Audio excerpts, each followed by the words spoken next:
everyone, how are you today? I hope we are all well. Let me introduce myself first. My name is Agnes Savalome from P6 Education 2019 of Sultan Ageng Tirtayasa University. Before we start this video, don't forget to absent in our WhatsApp group by attaching your name and the number of your absent. In this special occasion, we would like to learn about dynamics of rotational motion.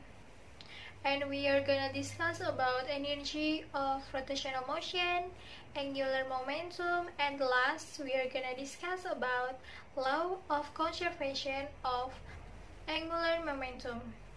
Don't skip this video, and let's start it! Hayo, maksud dari gambar ini tuh apa ya kira-kira? Jadi gambar yang kiri itu dia perputarannya lebih lama dibandingkan yang kanan. Kalau dilihat-lihat pengaruh apa ya? Dari gambar ini terdapat perbedaan ya, bahwa tangannya yang sebelah kiri ditelentangkan sedangkan yang sebelah kanan sejajar dengan tubuhnya. Tapi kok dia bisa lebih cepat ya yang kanan? Kenapa ya? Yuk kita lihat videonya, kira-kira gambarannya kayak apa sih? Ini saat tangannya ditelentangkan, dan ini saat dia sejajar dengan tubuhnya. Akan lebih cepat kan? Duh, kira-kira kenapa sih? Kok bisa dia lebih cepat yang kanan? Yuk kita pelajari dulu materi ini supaya kita tahu bagaimana fenomena ini bisa terjadi. Kita terlebih dahulu mempelajari energi. Energi memiliki satuan yaitu Joule. Pembahasan kali ini kita akan membahas lebih spesifik, yaitu mengenai energi kinetik rotasi. Kira-kira apa sih energi kinetik rotasi itu? Jadi, energi kinetik rotasi itu adalah energi kinetik untuk benda yang berotasi atau berputar. Dinyatakan oleh EK sama dengan 1/2 I dikali dengan omega kuadrat. I itu merupakan moment of inertia atau momen inersia dengan satuan kilogram dikali meter kuadrat. Kalian gak usah bingung dengan inersia ini. Kakak Zain sudah menjelaskan mengenai momen inersia. Untuk lebih lanjut mengenai momen inersia, kalian bisa klik di pojok kanan atas. W merupakan omega, yang berarti angular speed, atau kecepatan sudut dengan satuan radian per second. Jadi, untuk mengetahui energi kinetik rotasi, kamu perlu terlebih dahulu mengetahui momen inersia dan kecepatan sudut bendanya ya. Selanjutnya ada translational kinetic energy atau energi kinetik translasi, yaitu dengan rumus energi kinetik sama dengan setengah mv kuadrat. Nah, kita kan sudah mempelajari ini di kelas 10 ya, namun kita bisa ulas lagi. M-nya itu merupakan massa dengan satuan kilogram, lalu V-nya itu adalah kecepatan dengan satuan meter per second. Oke, selanjutnya kita akan mempelajari hukum kekekalan energi dalam gerak menggelinding. Pada layar terdapat dua benda. Benda pertama adalah sebuah kotak dan yang kedua adalah bola basket. Mari kita mengamati rumus benda yang berotasi terlebih dahulu. Kita sudah mengetahui bahwa hukum kekekalan energi adalah energi sebelum sama dengan energi sesudah. Sebelumnya juga kita sudah mempelajari mengenai energi kinetik rotasi dan energi kinetik translasi. Jadi, total energi kinetik benda menggelinding itu adalah energi kinetik rotasi ditambah dengan energi kinetik translasi. Mengapa demikian? Karena saat bola menggelinding ke bawah, bola tersebut memiliki energi kinetik rotasi dan juga memiliki energi kinetik translasi. Berbeda halnya dengan rumus yang kotak. Kita tahu bahwasannya kotak tidak mungkin menggelinding. Jadi rumusnya hanya energi kinetik sama dengan setengah mv kuadrat. Dari sini kita dapat mengetahui apa sih perbedaan dari total energi kinetik benda yang menggelinding dengan total energi translasi.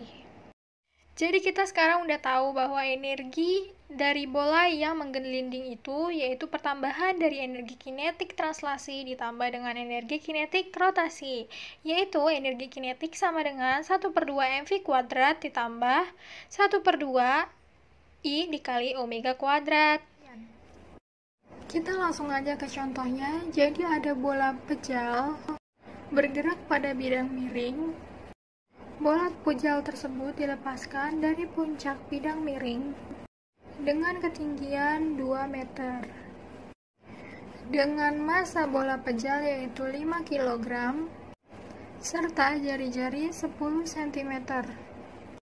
Pertanyaannya, berapakah kecepatan si bola pejal ketika sampai pada B atau pada kaki bidang miring? Langsung saja kita kerjakan. Energi mekanik di titik A yaitu energi potensial A ditambah dengan energi kinetik A sama dengan energi potensial di titik B ditambah energi kinetik di titik B. Energi potensial di A yaitu mgHA ditambah dengan energi kinetik pada titik A yaitu 0. Lalu sama dengan mgHB ditambah dengan energi kinetik translasi dan energi kinetik rotasi. Langsung saja disubstitusi. Jangan lupa jari-jarinya diubah dalam satuan meter. Energi kinetik di titik A yaitu 0. Lalu energi potensial pada titik B yaitu 0. Serta energi kinetik translasi yaitu 1/2 mv kuadrat ditambah dengan energi kinetik rotasi yaitu setengah I omega kuadrat. Langsung saja dikerjakan. 5 dikali 10 dikali 2 itu 100. Lalu 1/2 dikali dengan 5 dikali dengan V kuadrat. Kita ditugaskan untuk mencari V-nya. Ditambah 1/2 dengan inersia dari bola pejal tersebut, yaitu 2/5 dikali dengan mr kuadrat. Untuk omeganya kita ganti saja dengan V per R kuadrat, karena tidak terdapat omeganya. Langsung saja R-nya kita coret. Lalu kita hitung. Dari hasil perhitungan maka diperoleh kecepatannya yaitu 10/7 akar 14. Selanjutnya kita akan mempelajari mengenai angular momentum. Momentum merupakan kuantitas gerakan suatu benda atau tingkat kesulitan dalam menghentikan suatu benda. Jadi momentum sudut itu merupakan besaran vektor. Kita mulai masuk dalam perumusan momentum sudut. Jika terdapat suatu benda berjarak R dari porosnya dengan massa M yang memiliki kecepatan sebesar V, maka benda ini memiliki momentum sudut karena dia berputar secara melingkar. Untuk perumusan dari momentum sudut adalah L sama dengan M kali V kali R. Kita dapat menguraikan V itu W kali R.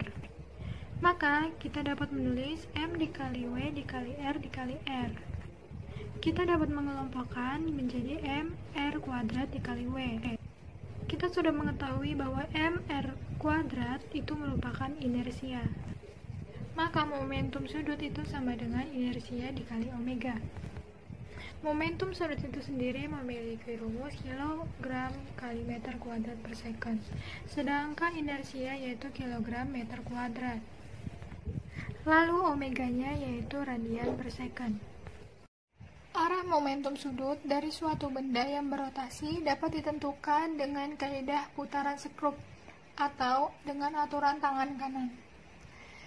Jika keempat jari ini menyatakan arah gerak rotasi, maka ibu jari menyatakan arah momentum sudut. Mari kita contohkan. Jika ibu jari ke kanan, maka keempat jari akan mengarah ke kita, yang menandakan gerak rotasi mengarah ke kita. Jika ibu jari ke atas, maka arah gerak rotasinya berlawanan dengan arah jarum jam. Serta momentum sudutnya berarah ke atas. Dan begitu juga seterusnya. Kita langsung masuk ke contoh soalnya aja biar langsung paham. Ada sebuah bola pejal bermassa 0,25 kilo dengan jari-jari 20 cm dari porosnya. Langsung kita ubah aja ke 0,2 meter. Mempunyai omega sebesar 720 rpm. Yang ditanya yaitu momentum sudutnya. Kita tahu bahwa momentum sudut itu I dikali omega. Untuk inersianya kita memakai bola pejal, yaitu 2/5 mr kuadrat dikali W. Nah, untuk W-nya kita bisa mengubah RPM ini menjadi omega. RPM itu merupakan rotation per minute. Jadi 720 dikali dengan 2V per 60. 60 itu merupakan 1 menit sama dengan 60 detik. Maka hasilnya menjadi 24 V radian per second. Yuk langsung disubstitusikan saja. 2/5 dikali 0,25 dikali dengan 0,2 dipangkat 2 dikali 24 V. Dan ini hasil dari momentumnya. Nah, sebelumnya kan kita sudah mempelajari mengenai momentum sudut. Nah, sekarang kita akan mempelajari Law of Conservation of Angular Momentum atau hukum kekekalan momentum sudut dengan lambang L. Menyatakan bahwa jika resultan momen gaya pada sebuah benda tegar yang bergerak rotasi bernilai 0, maka momentum sudut benda tegar yang bergerak rotasi selalu konstan. Nah, rumus dari hukum kekekalan momentum sudut dapat diturunkan secara matematis dengan memodifikasi rumus hukum 2 Newton versi momentum sudut, yaitu sigma tau sama dengan delta L per delta T. Nah, L itu kan tadi momentum sudut kan?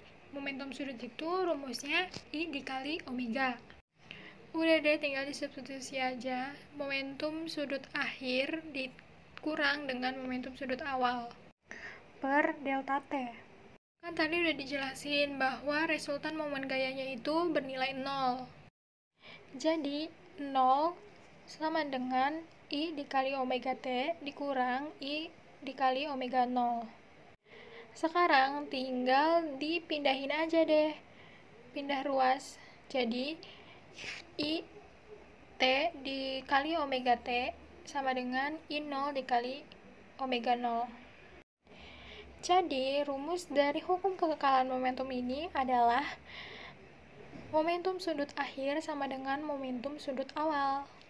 Oke, lanjut ke contoh soalnya. Langsung aku bacain aja ya. Momen inersia dari dua benda yang bermassa terpisah dengan jarak D, yaitu M1 dikali M2 per M1 plus M2 dikali D. Kedua bola masing-masing bermassa 66 kg yang diikat dengan sebuah batang yang tidak bermassa dengan momentum sudut 2V per sekon. Kemudian, batangnya memanjang hingga panjangnya 20 cm dengan asumsi bahwa tidak ada momentum yang hilang dan sumbu tetap konstan. Maka kita disuruh mencari kecepatan rotasi yang baru. Nah, yuk kita kerjain sama-sama. Langsung saja kita ke persamaannya. I1 dikali omega 1 sama dengan I2 dikali omega 2. Di mana dalam kasus ini I itu sama dengan M1 dikali M2 per M1 plus M2 dikali D2. Nah, kita combine persamaannya, dikombinasi persamaannya. Nah, kita lihat dari hasil combine persamaannya. Selanjutnya kita substitusi omega yang pertama yaitu 2. Jangan lupa untuk substitusi juga dengan D yang pertama yaitu 15 dan D yang kedua yaitu 20. Seperti yang di soal tadi yang ditanya itu kan omega akhirnya. Maka akan didapatkan omega akhirnya, yaitu 1,125 rotation per second. Hayo, siapa yang awal video sangat penasaran tentang fenomena ini? Tenang aja, kalian akan mendapatkan jawabannya di video ini. Yuk disimak. Jadi, ketika penari ice skating mengembangkan kedua tangannya, ia akan berputar lebih lambat karena momen inersia penari bertambah, sedangkan kecepatan sudutnya semakin kecil. Sedangkan ketika penari balet menarik tangannya ke dekat badannya, ia akan berputar lebih cepat karena momen inersianya berkurang, sedangkan kecepatan sudutnya semakin besar. Perlu diketahui kalau inersia ini dipengaruhi oleh posisi sumbu rotasi dan jari-jari rotasi. Jadi, begitu penjelasannya secara fisika. Ini ada tugas nih, yuk dikerjain ya.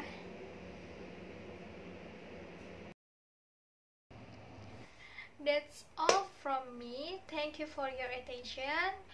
Don't forget to do your task and collect the tasks in our Google Classroom. And don't be late ya. And keep healthy. Bye-bye.